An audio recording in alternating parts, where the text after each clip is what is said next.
Bonjour à toutes et à tous. Aujourd'hui, c'est le dimanche des rameaux. Oui. Le dimanche qui précède Pâques est toujours appelé dimanche des rameaux. Vous savez pourquoi? Les rameaux ont été agités par une foule à l'entrée de Jésus à Jérusalem.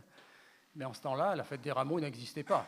C'est les chrétiens qui ont désigné ce jour-là comme une fête des rameaux. En ce temps-là, c'était simplement le début de la semaine sainte de Pâques juive. Et pendant toute une semaine, les Juifs se rassemblaient. Et donc, à l'occasion de ces rassemblements, il y avait une foule qui se trouvait à Jérusalem. Et notamment, à ce moment-là, Jésus est arrivé et la foule l'a acclamé. Et il se trouve que pendant cette semaine-là, il y avait certains chants qui étaient des psaumes, donc, qui étaient chantés et qui étaient dans la tête de tous les pèlerins qui venaient de divers horizons, et parce que justement c'est la fête de Pâques qui approchait, la fête des pains sans levain, fête de Pâques. Et donc de ce fait, en tête, certainement qu'ils avaient répété les psaumes à chanter. Et les psaumes qui étaient en particulier chantés, c'était les psaumes 113 à 118, on appelle ça les psaumes du Grand Halal. Donc c'est des chants qui étaient particuliers pour cette période-là. Et parmi ces chants, il y avait le psaume 118. Et le psaume 118, pour les Israélites, c'était déjà un chant de fête. Mais aussi, il y avait quelques paroles qui étaient peut-être un peu énigmatiques encore, qui n'ont pu être éclairées que lorsque Jésus est venu et a inauguré en quelque sorte cette semaine sainte de Pâques d'une différente manière. Je vous lis comment commence ce psaume 118. Le psaume 118 commence comme ça. « Célébrez l'Éternel, car il est bon, car son amour durera toujours. Proclamez-le, habitants d'Israël. Oui, son amour durera toujours. Proclamez-le, descendants d'Aaron, c'est-à-dire les prêtres israélites. Oui, son amour durera toujours. Proclamez-le, vous tous qui craignez l'Éternel. Oui, son amour durera toujours. » Il y avait là un désir de manifester de la joie de la part du psaume pour que les Israélites, quels qu'ils soient, et même au-delà, puisqu'il s'agit aussi de tous ceux qui craignent l'Éternel, puissent vraiment être dans cette joie. Quelle joie, justement, celle de, en pensant à Pâques, c'est la libération de l'esclavage en Égypte, c'est le passage de la mer Rouge, c'était la première Pâques qui était célébrée après le passage de la mer Rouge, et donc il y avait en tête cette joie de la délivrance. Et après une profession de foi un peu personnelle, le psalmiste envoie quelques paroles prophétiques, énigmatiques certainement, pour beaucoup des Israélites rassemblés en ce temps-là. Et voici ces paroles qui sont chantées, mais qui, quand vous prêtez un peu attention, peuvent s'avérer un peu peut-être énigmatiques. La pierre que les constructeurs ont rejetée est devenue la pierre principale. Les constructeurs. Qui sont-ils? C'est bien de l'Éternel que cela est venu, et c'est un prodige à nos yeux. Quel est ce prodige? C'est là le jour que l'Éternel a fait. Vivons dans la joie, exultons d'allégresse. De grâce, ô Éternel, accorde le salut. C'est là que le mot Hosanna apparaît. De grâce, ô Éternel, accorde la victoire. Oui, béni soit celui qui vient au nom de l'Éternel. Nous vous bénissons tous de la maison de l'Éternel. L'Éternel est Dieu, il nous éclaire, et certainement qu'en Jésus, il va bien éclairer les choses. Entrez dans le cortège, des rameaux dans les mains, allez jusqu'au coin de l'autel. Voilà une des versions bibliques de ce psaume qui indique qu'il y a fête, cortège, qu'il y a une attente de Dieu, Hosanna, sauve, c'est ça ce que veut dire Hosanna dans un premier temps, mais qui deviendra avec le temps un cri de joie. Constructeur, prodige. En ce jour de rameaux, je pense qu'il convient de bien identifier celui qui suscite des prodiges. Qui sont ces constructeurs, qui étaient certainement ces Israélites un peu hypocrites et qui ne comprenaient pas du tout comment conduire véritablement de manière saine le peuple d'Israël. Mais puissions-nous être dans la joie de pouvoir connaître Jésus, qui vient éclairer ce psaume de manière magistrale pour nous dire effectivement, celui qui sauve, pas besoin de le crier encore en disant « aide-nous », nous savons qui il est et nous pouvons en bénéficier aujourd'hui. Celui qui sauve, c'est Jésus. Et c'est vraiment lui qui mérite de pouvoir être glorifié. C'est ce que je vous invite à faire en ce début de culte avec 2 chants. Le premier qui dit tout simplement « Béni soit le Seigneur ». Bénissons le Seigneur, disons du bien du Seigneur à cause de cette bonté qu'il a envers nous, en Jésus. Mais aussi, à travers le deuxième chant, c'est s'interroger, mais est-ce que finalement, cette lumière, je l'ai bien perçue à travers Jésus? Sans ta lumière, Seigneur, finalement, est-ce que je comprendrai tout ce qui se fait et tout ce qui se passe? Je vous invite à vous lever pour entrer dans la louange auprès de notre Dieu. Béni soit le Seigneur.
Sans ta lumière, Seigneur, que ferions-nous dans ce monde? Que serions-nous dans ce monde?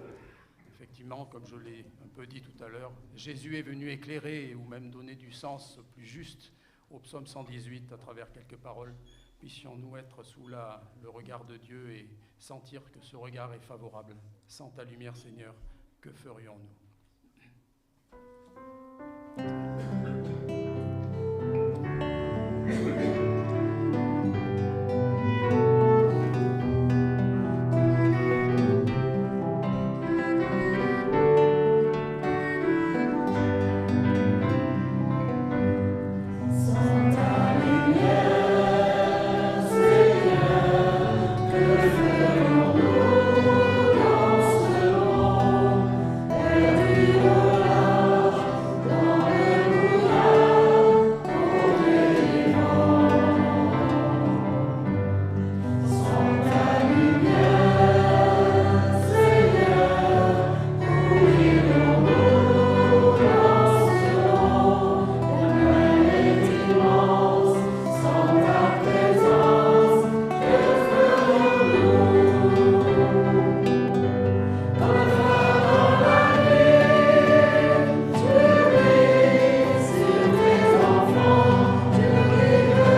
Seigneur, nous voulons te remercier pour la lumière que tu veux représenter pour ce monde, mais pour chacun d'entre nous, dans nos pensées, dans notre esprit.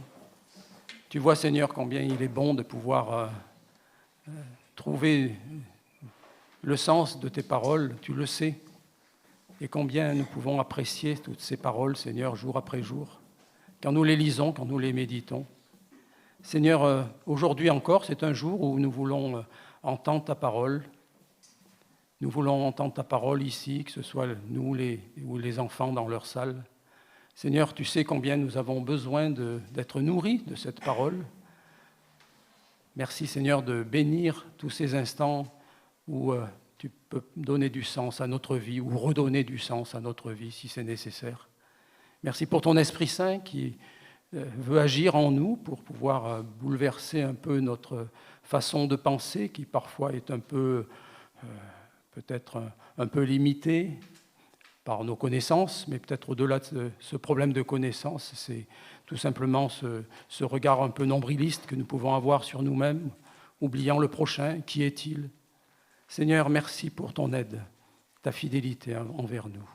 Et puisses-tu être glorifié ce matin encore, ici comme dans tous les lieux où tu es adoré et écouté. Sois loué, Seigneur. Amen.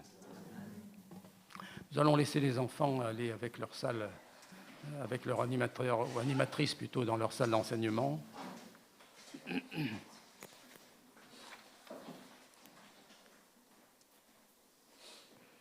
J'ai commencé le culte avec une partie de la lecture du psaume 118, mais ce psaume nous fait poser question.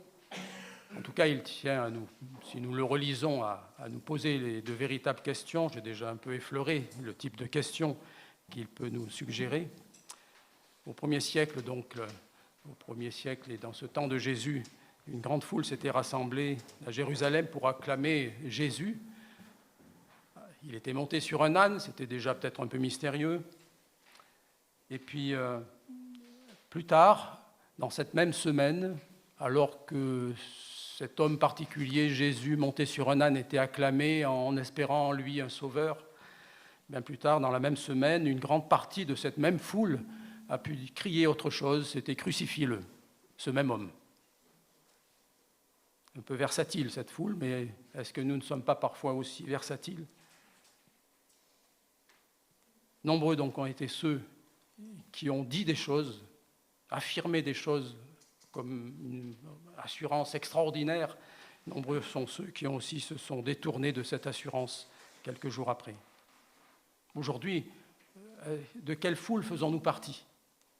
De ceux qui acclament Jésus pour ce qu'il est, et nous restons dans cette même acclamation, ou alors de ceux qui acclament et qui oublient ? Beaucoup aujourd'hui se réunissent dans le monde pour écouter la parole. Peut-être qu'ils ne viendront que au jour des rameaux, que au jour de Pâques, que au jour de Noël, et puis tout le reste est oublié. Pour revivre dans un quotidien, plus ou moins avec Dieu, et si possible avec un Dieu favorable, oubliant que finalement, parfois, les épreuves sont aussi dans cette vie, mais que Dieu est toujours présent en dépit des épreuves. Est-ce qu'on peut rester dans la même confiance en Dieu, en dépit des épreuves, en dépit des paroles même de la parole qui sont peut-être un défi pour nous, comme ça a pu être pour un Pierre qui n'a pas su quel comportement avoir et à un moment donné qui en a même renié son maître par 3 fois jusqu'au chant du coq. Dans l'évangile de Marc, je lis ces paroles vers chapitre 11, versets 8 à 10, où il est question de cette entrée de Jésus à Jérusalem. Beaucoup de gens étendirent leurs manteaux sur le chemin, d'autres des branches vertes coupées dans les champs. La foule, de la tête à la fin du cortège, criait « Hosanna ». Hosanna, qui est un terme qui signifie d'abord « sauve », une prière, mais qui était là, un chant de fête. Hosanna, il est le sauveur en quelque sorte. Béni soit celui qui vient au nom du Seigneur. Béni soit le royaume qui vient. Le royaume de David, notre Père. De quel royaume est-il question dans leur tête ? Un royaume terrestre ou un autre ? Hosanna à Dieu au plus haut des cieux. Et puis, après ces chants, le verset 11, sans traîner, nous met dans une autre situation. Une fois entré dans Jérusalem, Jésus se rendit au temple et y observa attentivement tout ce qui s'y passait. Ensuite, comme il se faisait déjà tard, il quitta la ville avec les 12 apôtres, pour se rendre à Béthanie. Voilà comment chez Marc se présente ce petit passage d'entrée de Jésus à Jérusalem, cette foule, et ce passage à Jérusalem furtif dans le temple avec Jésus. Chez Matthieu, l'évangéliste Matthieu, le texte sera aussitôt suivi de l'épisode des marchands chassés du temple. Chez Luc, c'est celui où Jésus pleure sur Jérusalem. Chacun des témoins de ce qui s'est passé à sa version, à ce qui l'a frappé. Un Marc, un Matthieu, un Luc rapportent des choses différentes, mais qui montrent bien que parfois il y a des choses qui sont un peu spéciales, qui ne sont pas tout à fait comprises et qui parfois rebutent, comme on le voit ici, marchant chassé du temple, Jésus pleurant sur Jérusalem, ou même Jésus tout simplement regardant ce qui se passe dans le temple. Une fois entré dans Jérusalem, Jésus se rendit au temple et y observa attentivement tout ce qui s'y passait. Je trouve que cette phrase doit résonner, si possible, en nous, régulièrement. Quelle phrase? Qu'est-ce qu'elle nous inspire? Est-ce que c'est de la crainte? Quel est ce regard que Jésus porte sur moi? Ou est-ce que c'est de la confiance? Est-ce que, en s'imaginant Jésus parmi nous, et la parole nous dit que là où 2 ou 3 sont assemblés en son nom, Jésus est au milieu d'eux. En imaginant Jésus parmi nous, quelle réaction aurions-nous en observant son observation sur nous? Puissions-nous être dans la confiance, non pas dans la crainte ou dans la peur, dans la fuite, mais dans la confiance. Reconnaître à Dieu le droit de regarder dans nos cœurs. Puissions-nous dire sans crainte, tu as le droit de regarder mon cœur, parce que je sais que tu es sauveur. Plus que ça, tu es mon sauveur. Hosanna à toi. C'est ce que je vous invite à, si possible, dire maintenant, en regardant en confiance totale à Jésus, en criant, non pas « j'espère », non, mais je suis sûr du salut qui vient de toi. Hosanna au plus haut des cieux. Je vous invite à vous lever.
n'a pas envie de nous inquiéter, mais qui a envie de nous sauver. Il n'y en a pas d'autre que lui. Sur la terre ou dans les cieux, toute autorité sur la terre ou dans les cieux ne sont pas comparables à la sienne. Son regard est bon. Il tient à être perçu de cette manière-là. C'est ce que je vous invite à pouvoir dire maintenant, à travers ce chant qui vient. Nul n'est comme lui, nul n'est comme toi.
De prière libre, je vous propose un autre chant.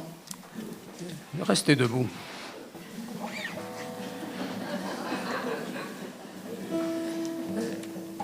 Je vous invite à ne pas perdre pied, à marcher. Alors marcher sur place si vous voulez, mais marcher, ne pas rester figé, ne pas rester dans la crainte, encore une fois, mais marcher confiant. Prenez cette route. Gardez cette route que vous avez prise un jour peut-être avec le Seigneur, peut-être gardez cette route, regardez cette route qui est proposée pour marcher avec lui, comme lui veut marcher avec nous. Nous marchons, pas à pas, derrière le roi, c'est Jésus.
je vous l'ai dit, puissions-nous être dans la confiance, mais nous avons cette liberté de pouvoir lui adresser nos prières. Est-ce que c'est dans le cœur?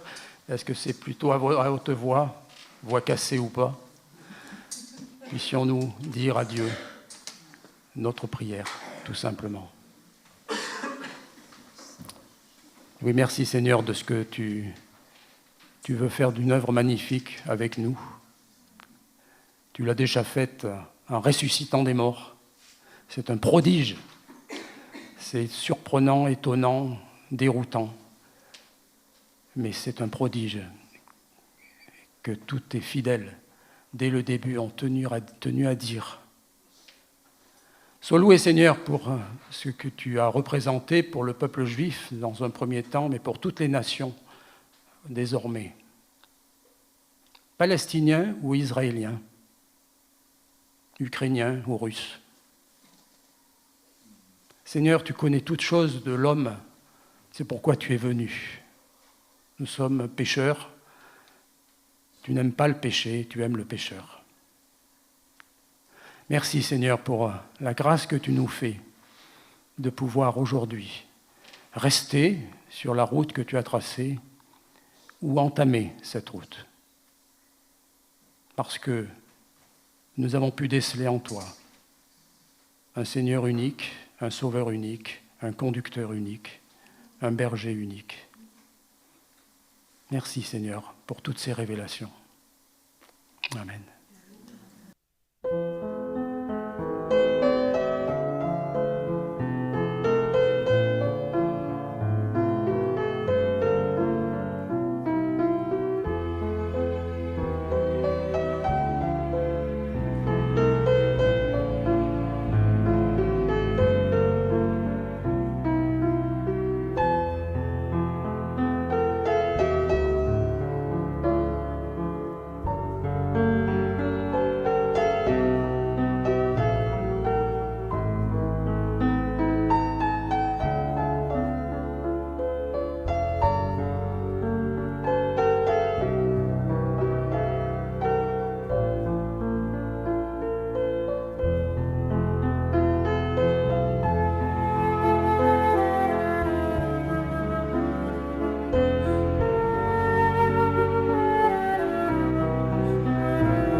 Et John a porté le message pour nous aujourd'hui, que nous puissions être bien disposés dans nos cœurs, notre esprit, pour pouvoir recevoir la parole de Dieu.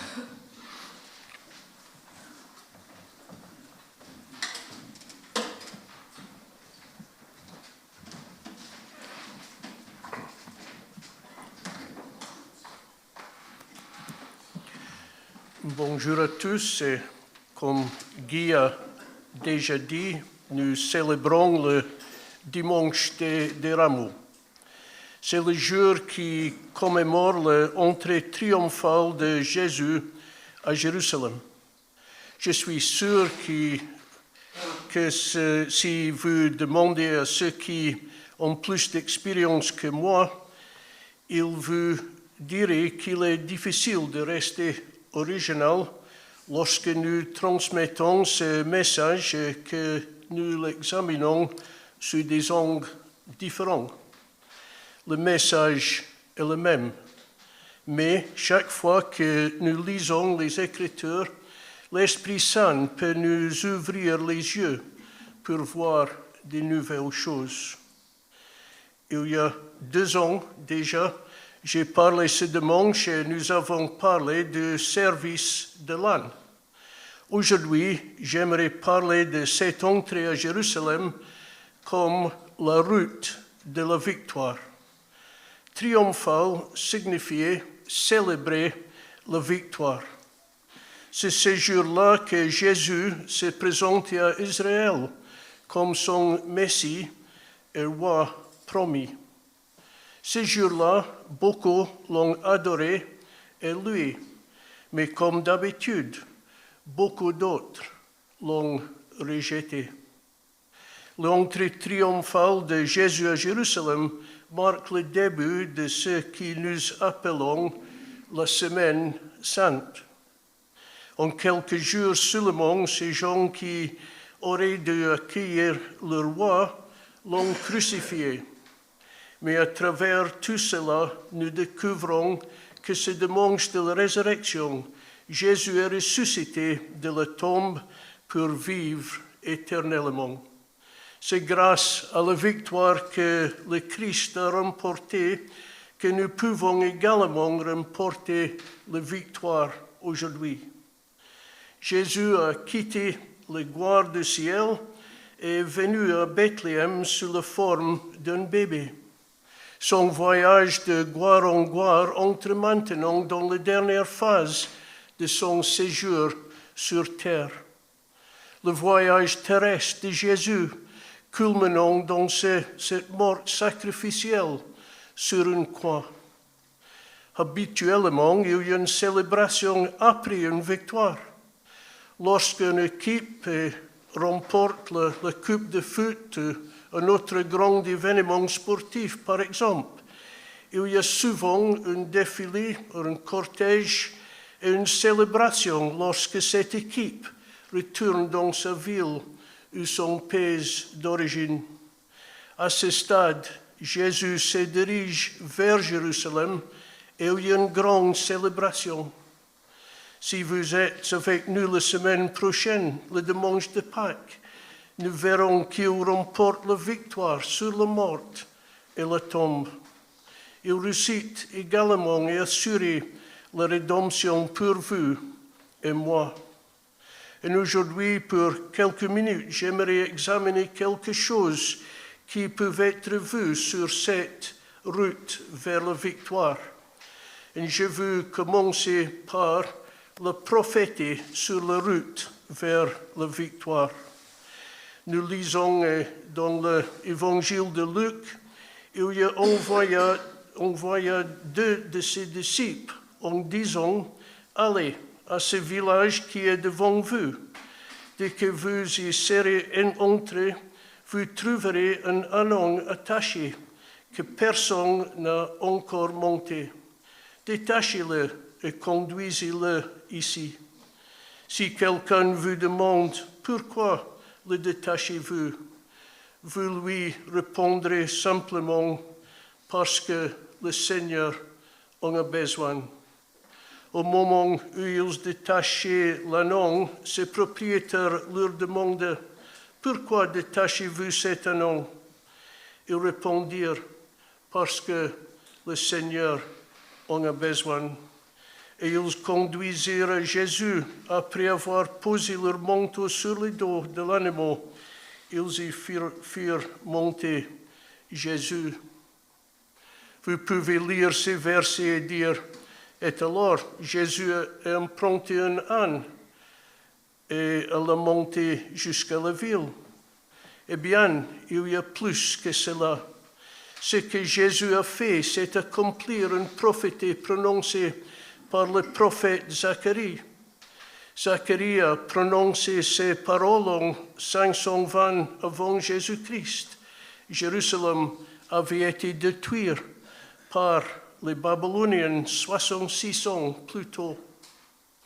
À l'époque de Zacharie, Jérusalem était encore en ruine et le processus de reconstruction venait de commencer.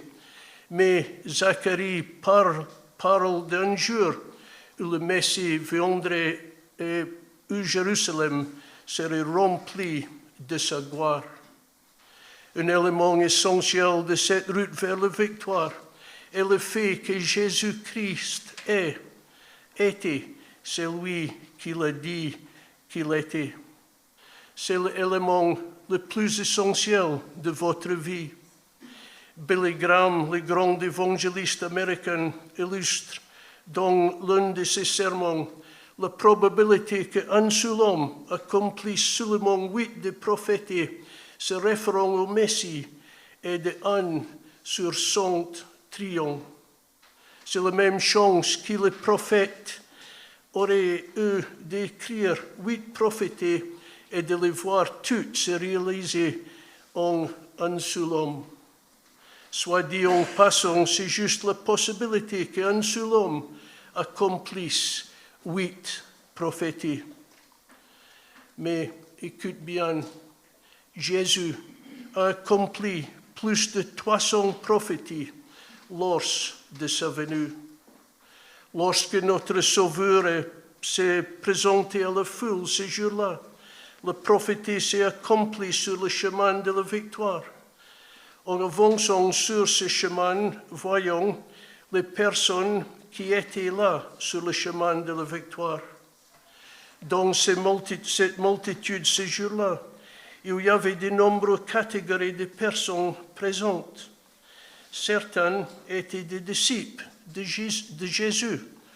Nous avons déjà vu dans verset 29, il envoyait 2 de ses disciples en disant « Allez à ce village qui est devant vous. Dès que vous y serez entrés, vous trouverez un ânon attaché que personne n'a encore monté.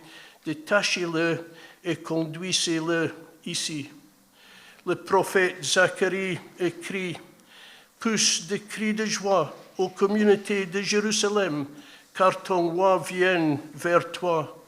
Il est juste et sauvé, humilié, monté sur un ânon, le petit d'une ânesse. » De nombreux disciples de Christ étaient présents ce jour-là. Il y avait les 12 disciples qui seront plus tard appelés apôtres, que Jésus avait choisis et ordonnés.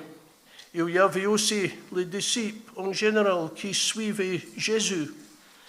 Verset 37, comme ils approchaient de Jérusalem en descendant du mont des Oliviers, toute la multitude des disciples, dans une élan de joie, se mit à louer Dieu d'une voix forte pour tous les miracles qu'ils avaient vus. Béni soit le roi qui vient au nom du Seigneur, disait-il. Paix dans le ciel et gloire à Dieu au plus haut des cieux. Certains étaient non seulement excités de voir Jésus, mais ils le cherchaient avant son arrivée. Les disciples étaient présents et ils louaient le Messie. Certaines personnes présentes étaient ses ennemis. Verset 39, à ce moment-là, quelques pharisiens qui se trouvaient dans la foule interpellèrent Jésus. « Maître, fais tard tes disciples. » Les ennemis de Christ n'étaient jamais loin. Ils le surveillaient de près tout au long de son ministère. Ils tentaient constamment de le faire trébucher dans des débats théologiques. Je suis sûr qu'il avait des représentants de tous les groupes qui étaient contre Jésus. Les pharisiens, les sadduciens, les grands prêtres, les scribes et les anciens.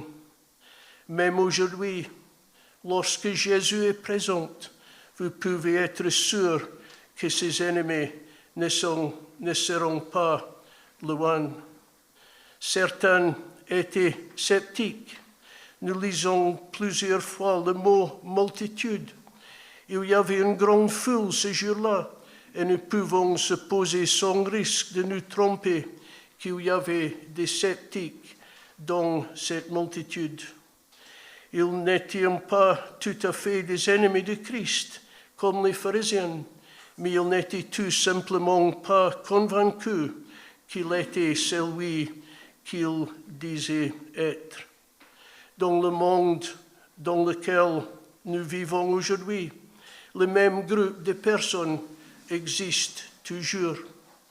Il y a des disciples de Christ, des ennemis de Christ et certains qui sont sceptiques à l'égard de Christ. En fait, il se pourrait bien que certaines de ces catégories soient présentes parmi nous aujourd'hui. Alors que Jésus montait sur cet animal sur le chemin de la victoire, de nombreuses personnes étaient présentes. Heureusement, beaucoup de ces personnes lui ont offert les louanges. Nous voyons ces louanges dans le verset, ça c'est mon prochain point, louange sur le chemin de la victoire. Nous lisons toute la multitude des disciples dans une langue de joie s'est mis à louer Dieu d'une voix forte pour tous les miracles qu'il avait vus. Béni soit le roi qui vient au nom du Seigneur, disait-il. Paix dans le ciel et gloire à Dieu au plus haut des cieux. Nous pouvons voir les motifs de leur louange dans ces versets. Ils les louaient pour ce qu'il avait fait. Verset 37. Toute la multitude des disciples dans une langue de joie s'est mis à louer Dieu d'une voix forte pour tous les miracles qu'il avait vus. Ils se sont unis pour louer le Seigneur pour ce qu'il a fait. J'aime la façon dont cela est exprimé. Toute la multitude se réjouit et loue Dieu d'une voix forte. Pouvez-vous imaginer l'incroyable atmosphère de louange ce jour-là? Ils se sont tous unis et ont crié et loué le Messie pour ses œuvres puissantes. Nous pourrions apprendre beaucoup de cette multitude de disciples. Aujourd'hui, nous avons encore plus de raisons de nous réjouir et de louer notre Sauveur. Aujourd'hui, nous sommes de l'autre côté de ces événements à Jérusalem, dans un monde d'incertitude croissante, de peur de l'inconnu. Nous pouvons nous réjouir des choses que nous savons. Nous savons qu'il a été crucifié pour prendre la punition de nos péchés. Nous savons qu'il est ressuscité, qu'il a vaincu la mort, l'enfer et la tombe. Satan est vaincu. Nous savons qu'il est monté au ciel. Nous savons qu'il a envoyé son Esprit Saint pour qu'il demeure en nous.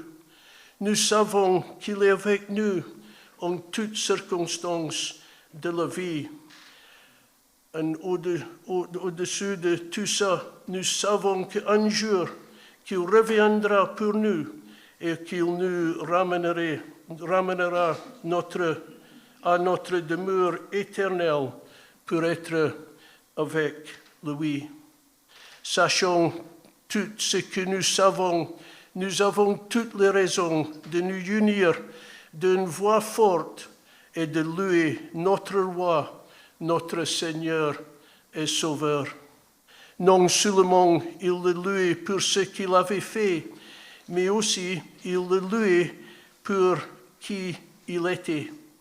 Verset 38, en disant « Béni soit le roi qui vient au nom du Seigneur », disait-il, « paix dans le ciel et gloire au Dieu au plus haut des cieux ».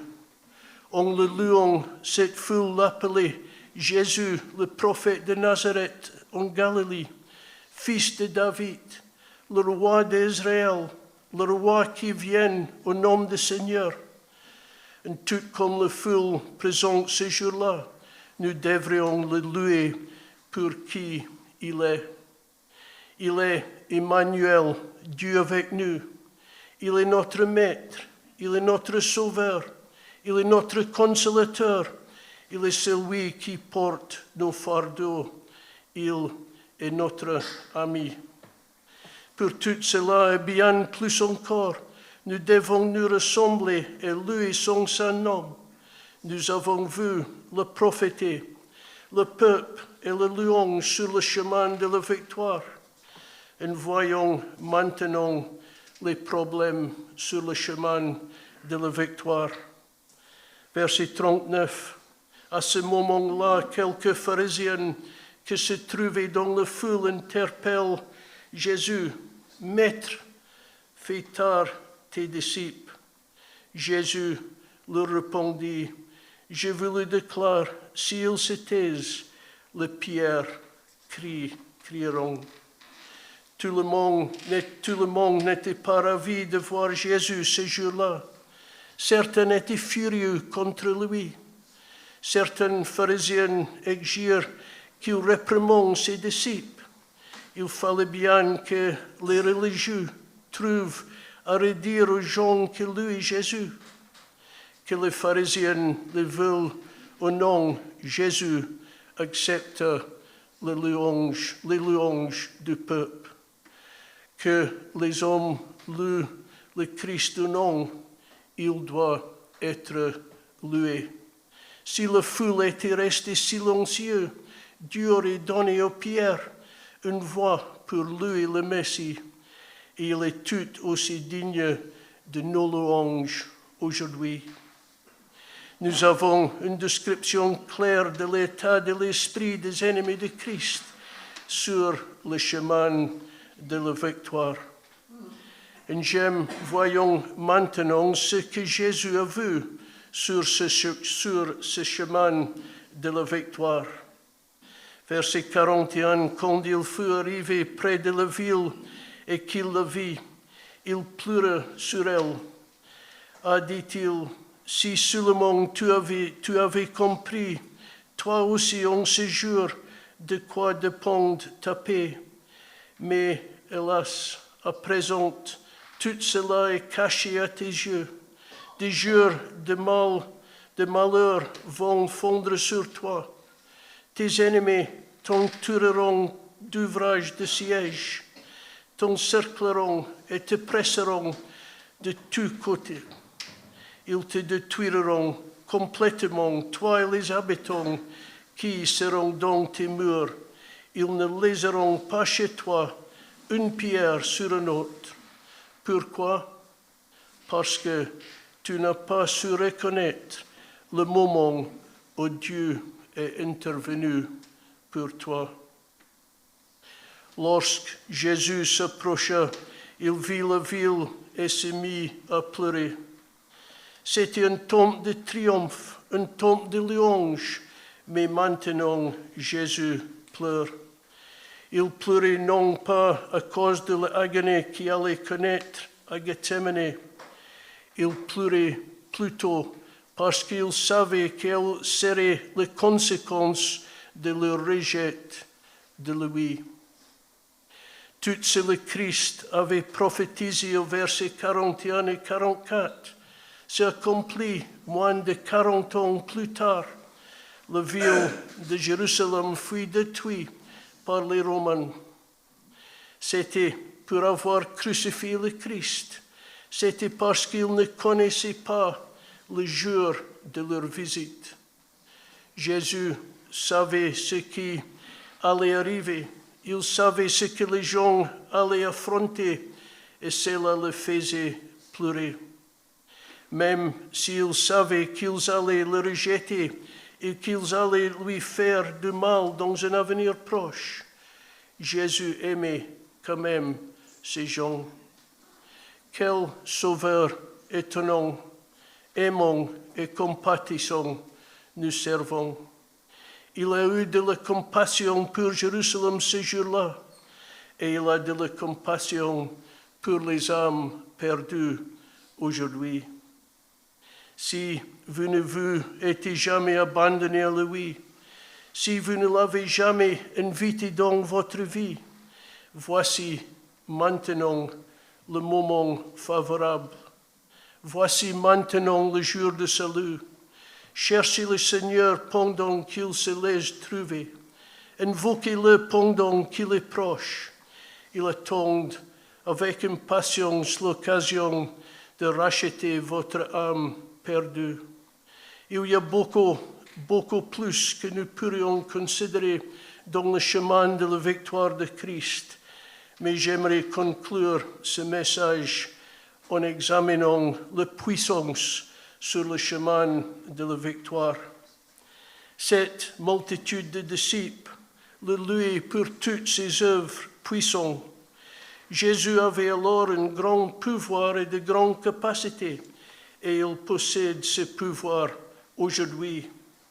Il est venu et les gens ont vu ses œuvres puissantes, mais le monde n'a encore rien vu. Lorsqu'il remontait au ciel, il nous a laissé une promesse, il reviendra. Et les choses seront bien différentes la prochaine fois qu'il viendra.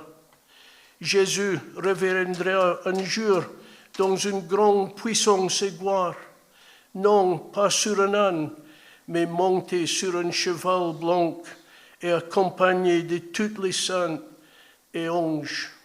Il n'y aura aucun problème sur ce chemin. Toutes les prophéties auront été accomplies. La louange et l'adoration ne seront pas seulement pour le roi d'Israël, mais pour le roi des rois et le Seigneur des seigneurs. Êtes-vous prêts à le rencontrer? Jésus a parcouru ce chemin vers la victoire afin de nous racheter. Ce chemin a commencé à Bethléem, où il est né et a vécu une vie sans péché. Sur ce chemin, il a enseigné avec autorité, accompli de nombreux miracles, changé de nombreuses vies. Il a fait cette entrée triomphale à Jérusalem et a été adoré et loué par beaucoup. Beaucoup de ces mêmes personnes, comme Guy a déjà dit, se retourneront contre lui quelques jours plus tard. Il affronta une grande agonie dans le jardin de Gethsémani.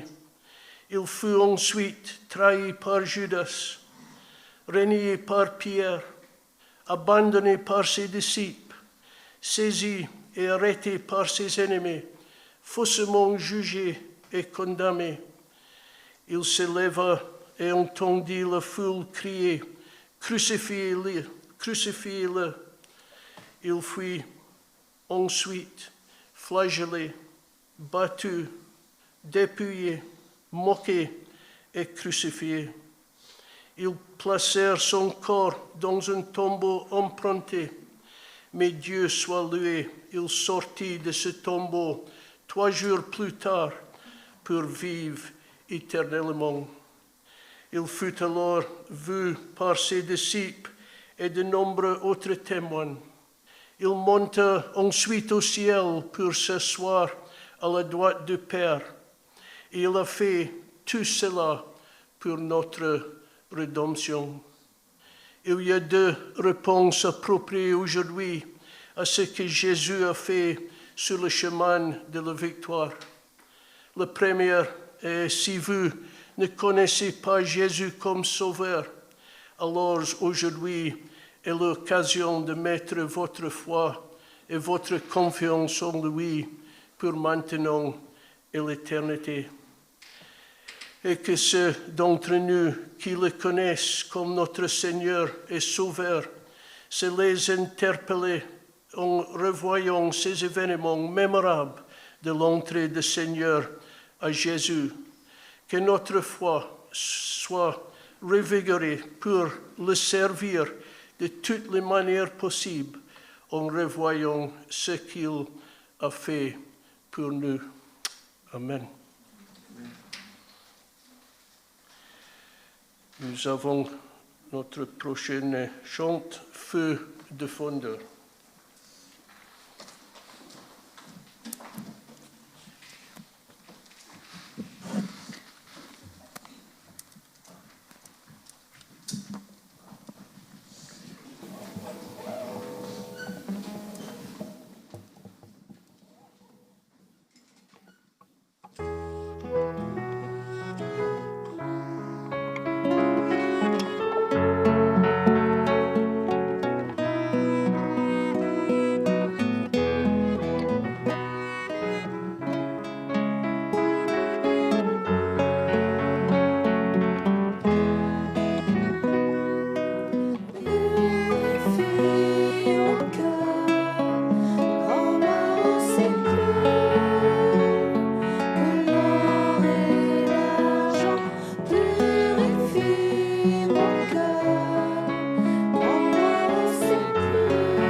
invite à prier.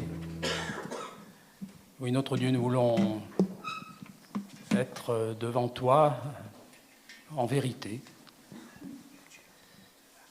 tels que nous sommes, avec nos manquements, avec nos attentes, nos besoins, nos espoirs. Mais nous voulons, Seigneur, te demander de pouvoir agir aussi dans nos vies pour nous donner une perspective d'avenir qui ne soit pas liée à nos propres pensées, mais à tes pensées. Merci, Seigneur, pour ton aide. Seigneur, nous voyons bien que dans ce monde, il y a des attentes, il y a des espoirs, il y a des épreuves plus ou moins difficiles à supporter. Là aussi, Seigneur, puisses-tu mettre dans des cœurs des choses qui changent ceux qui étaient ennemis, les voir comme des prochains, des proches, en ton nom. Et voir, même si le chemin paraît difficile, qu'avec toi, il y a du possible. Seigneur, nous, lorsque nous sommes convaincus de l'œuvre que tu as mise en nous, par la résurrection, par la visite de ton Esprit Saint en particulier, nous pouvons qu'être comme Jésus, peut-être devant Jérusalem, en train de pleurer. Là où nous voyons des êtres qui souffrent, des êtres qui ne comprennent pas. Seigneur, nous sommes dans l'espérance parce que tu nous as permis d'être gagnés par cette espérance, par la vie que tu nous as donnée. Mais Seigneur, parfois c'est difficile que de maintenir cette espérance et d'en témoigner. Puisses-tu, Seigneur, à travers les églises et les missionnaires et les ministères et les dons que tu donnes aux églises, puisses-tu, Seigneur, œuvrer pour que cette espérance ne soit pas en faillite, et qu'elle demeure dans tous les lieux où elle peut être proclamée aujourd'hui. Seigneur, visite nos églises, visite-nous encore par ton esprit, par ta parole. Donne-nous, Seigneur, de pouvoir percevoir le regard perçant que tu as sur nos cœurs et ne pas en fuir, mais au contraire te remercier, parce que c'est certainement une nécessité que d'être regardé de la sorte. Seigneur, veuille bénir tout ce que nous avons à accomplir en ton nom. Nous voulons nous attendre à toi, je veux m'attendre à toi. Donne-nous, Seigneur, de pouvoir rester dans cette bonne disposition, de pouvoir nous attendre à toi, dans nos maladies, dans les épreuves, dans les attentes, et aussi se laisser impressionner par les prodiges, des choses qui changent subitement et qui sont un vrai sujet de joie. Donne-nous, Seigneur, dans cette bonne disposition. Seigneur, aujourd'hui encore, nous pouvons être à ton service, d'une manière ou d'une autre. Nous pouvons être en mesure d'apporter nos dons, nos capacités et même notre offrande, quelle qu'elle soit, quelle que soit cette forme. Donne-nous, Seigneur, de rester dans cette bonne disposition pour te servir de telle ou telle manière. Merci, Seigneur, pour toutes les révélations que tu veux encore nous faire pour être dans la vérité avec toi et dans une attente remplie d'espérance. Glorifie-toi, Seigneur. Amen. Je vous invite à prendre place pour quelques annonces. Et comme je l'ai un peu suggéré dans la prière, un des moyens de pouvoir accomplir l'œuvre de Dieu, c'est de passer par le témoignage personnel, mais aussi des églises. Et ce témoignage est d'autant plus affirmé lorsqu'on lui donne les moyens, notre service, notre personne, mais aussi notre argent. Et donc, il y a plusieurs façons d'apporter cet argent également. Il y a des troncs ici. Il y a également de quoi faire des virements. Il y a des papiers donnés pour cela. Puissiez-vous, si vous le désirez, les prendre ou en tout cas apporter votre offrande de ces différentes manières. Pour la semaine qui vient, plusieurs rendez-vous. D'abord, des rendez-vous internes à la vie d'église, à savoir le groupe de maison de Bergerac, donc chez moi et Cécile, mon épouse. Demain, à 19h30, nous poursuivons notamment un regard sur le travail qui peut être accompli dans un corps un corps qui est celui d'une église, d'une union, voire au-delà, et donc avec l'aide des études bibliques proposées par notre union d'église. Donc c'est demain 19h30. Mardi, c'est les cours d'anglais, de français d'abord à 14h et d'anglais à 15h. Non, c'est deux cours de français à 14h et 15h, mais pas forcément pour les mêmes personnes. Ils sont plus ou moins avancés dans la familiarité avec le français. Ça s'adresse bien sûr davantage aux anglophones, quelle que soit leur origine. La réunion de prière à 18h ici à l'église. Mercredi, c'est le groupe Quantum, qui est un groupe d'études bibliques en visioconférence avec Pascal Girard à 19h30. Jeudi, c'est l'étude biblique à 14h. À 15h30, cette fois-ci, c'est le cours d'anglais. Et à 20h, c'est une étude biblique à la force, cette fois-ci chez Stan et Adriana. Adriana est ici. Si des personnes voulaient se joindre à ce groupe, adressez-vous à Adriana qui va lever la main. Voilà, plus haut. Voilà, c'est Adriana. Voilà, l'étude biblique, donc, c'est à 20h chez Stan et Adriana ce jeudi, mais aussi à 14h ici à l'église. Pas tout à fait avec le même sujet, mais en tout cas, c'est les sujets qui sont abordés en études bibliques, des sujets qui sont abordés en études bibliques. Dimanche 20 avril, c'est deux choses différentes durant cette matinée ici à Bergerac. À 8h30, c'est la célébration œcuménique de la résurrection, vécue avec, alors je ne sais plus qui est-ce qui maintenant en fait partie, mais il doit y avoir les orthodoxes, catholiques, Église protestante unie, Église évangélique, anglicans. Pas anglican cette année. Donc à 8h30. Cette année, il se trouve que la fête de Pâques est commune aux orthodoxes et au monde chrétien occidental, ce qui n'est pas courant toutes les années. Et parce que chacun a un calendrier liturgique différent, il se trouve que cette année, la fête de Pâques tombe au même moment pour toutes les communautés chrétiennes du monde. Donc c'est sur le quai Salvette, le quai de Bergerac, donc se passera cette réunion à 8h30. Et à 10h, c'est le culte ici même, avec Sainte-Seine. Il y a écrit pas de culte pour les enfants, mais il y aura quand même un culte pour les enfants, puisque donc, les choses ont été changées entre-temps. Donc c'est Monique qui conduira les enfants dans leur enseignement de cette matinée. Ce week-end, il y a également, en parallèle, en gros, avec ce qui sera vécu ici le dimanche, mais qui commencera déjà le samedi, c'est un week-end de Pâques également, proposé par l'église d'Angoulême pour les églises de Nord-Nouvelle-Aquitaine, à savoir Poitiers, Mata, Angoulême, qui nous invite, et Bergerac. Et donc, plusieurs parmi nous vont se rendre là-bas. Il y a deux possibilités, soit s'y rendre que le samedi. À ce moment-là, adressez-vous à John, qui est ici, qui lève la main bien haut. Et vous verrez si vous pouvez vous organiser et comment s'organiser pour aller à ce temps de louange avec Dan Luyten en particulier, proposé par l'église Angoulême, animé par aussi divers choristes ou instrumentistes de ces diverses églises. Donc c'est un temps de louange inter-église pour ces 4 communautés en particulier de ce Nord Nouvelle-Aquitaine. C'est la première fois que c'est proposé. C'était un sujet de prière et une proposition qui émane donc de l'église d'Angoulême. Cela sera... Alors, il y a possibilité de manger sur place aussi avec un food truck qui est proposé, donc avant le concert de louange. Mais le lendemain, il y a encore une poursuite possible de ce temps de célébration spéciale, d'adoration de notre Seigneur, toujours avec ces 4 communautés. Certains parmi nous, ou même de ces communautés, vont être hébergés par la communauté d'Angoulême, mais donc pour le culte commun qui aura lieu le lendemain, donc à Angoulême, dans la même salle dans laquelle aura eu lieu le concert de louange de la veille.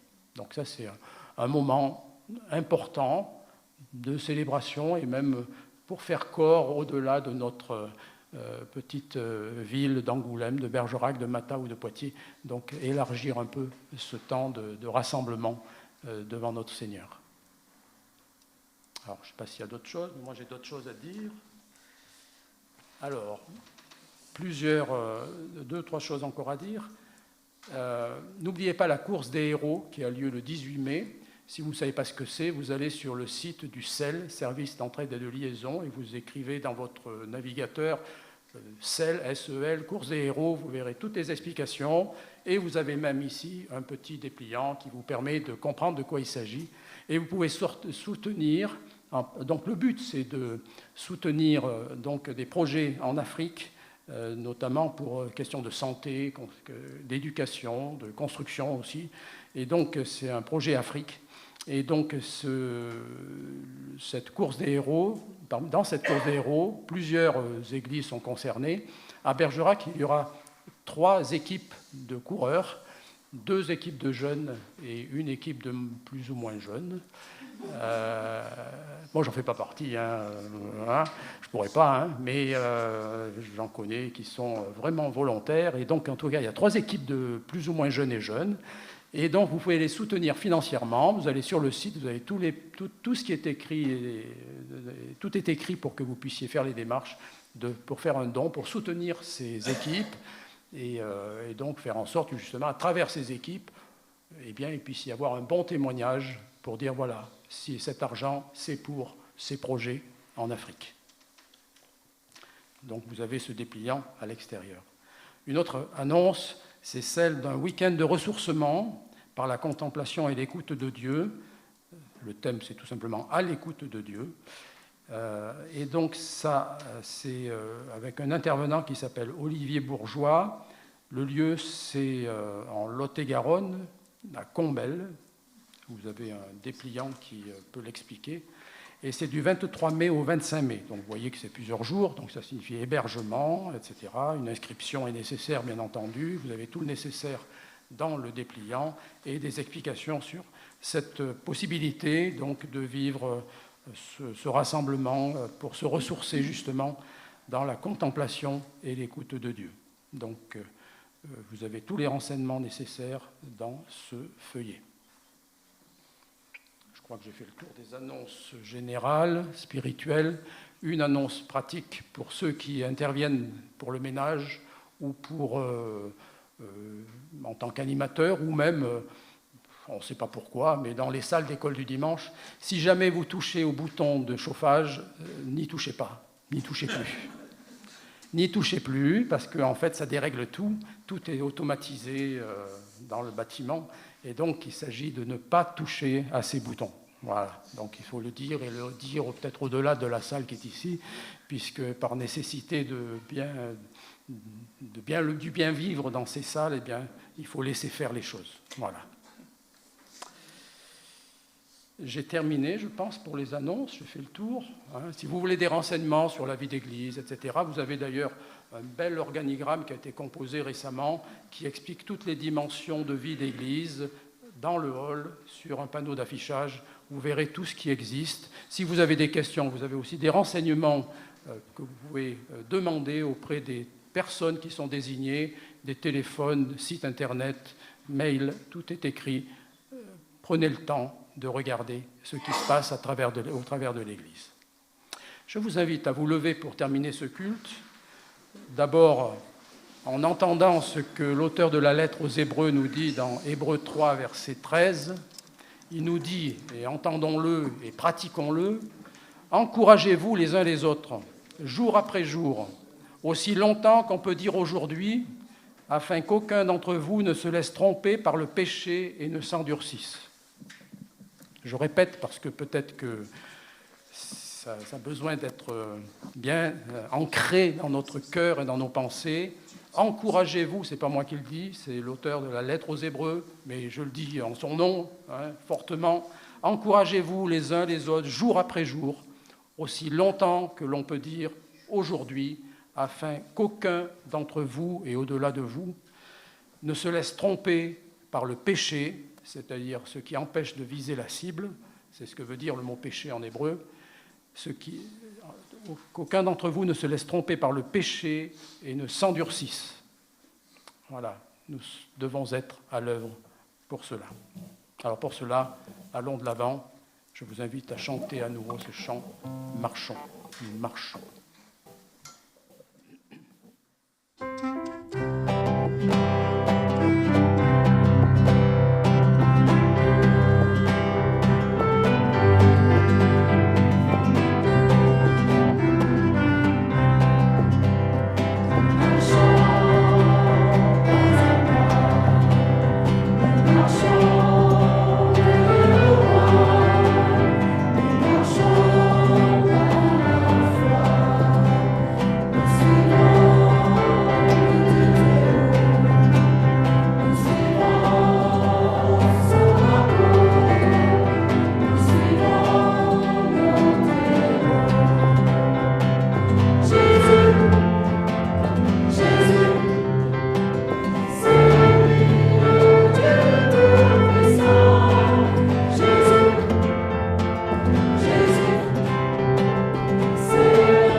Bonne journée et restez dans cette dimension de louange, d'adoration, de bon témoignage. Encouragez-vous. J'ai oublié.